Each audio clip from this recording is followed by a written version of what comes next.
What if everything you thought you knew about African history was wrong? What if the story you were told was incomplete, deliberately distorted, or simply a lie? Forget the Tarzan movies and the images of a dark continent.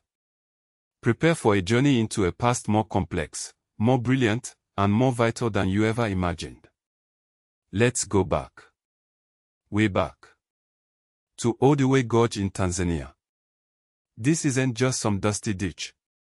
This is ground zero for humanity. Mary and Louis Leakey dug here for decades, unearthing the bones of our ancestors. Homo habilis.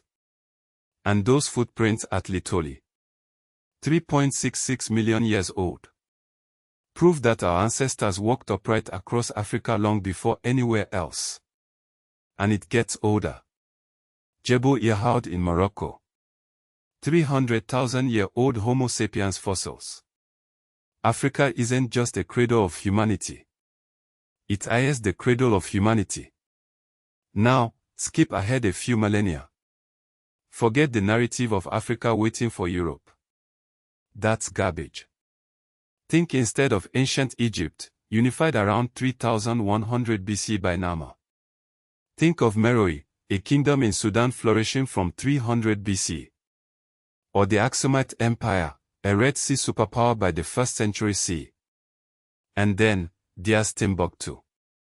This wasn't some backwater village. This was a center of global knowledge.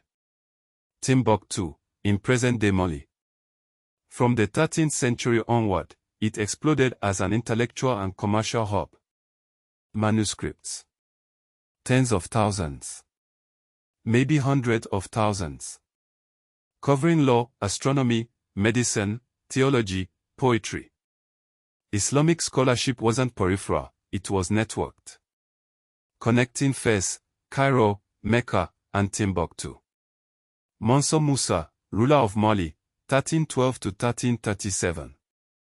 His pilgrimage to Mecca in 1324. It put Mali on the map, a powerhouse of wealth and learning. And what about Great Zimbabwe? Those magnificent stone walls. Built by ancestors of the Shona people. Not some lost white civilization. So, why did you learn a different story? Because the narrative was hijacked.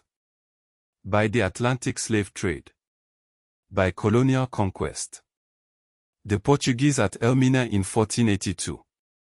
The Berlin Conference of 1884 to 85, where European powers carved up Africa like a cake.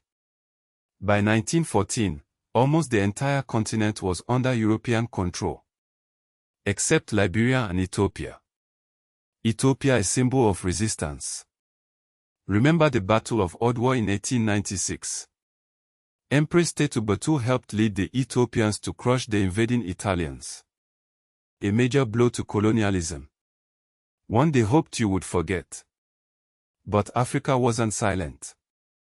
Kwame Nkrumah led Ghana to independence in 1957. Nigeria in 1960. Algeria fought a brutal war for independence, winning in 1962. Kenya followed in 1963, after the Mau Mau uprising. And South Africa. Apartheid finally ended in 1994. Nelson Mandela became president. These weren't isolated events. This was a continent rising. Organizations like the OAU, now the AU, pushed for unity. And don't forget the women.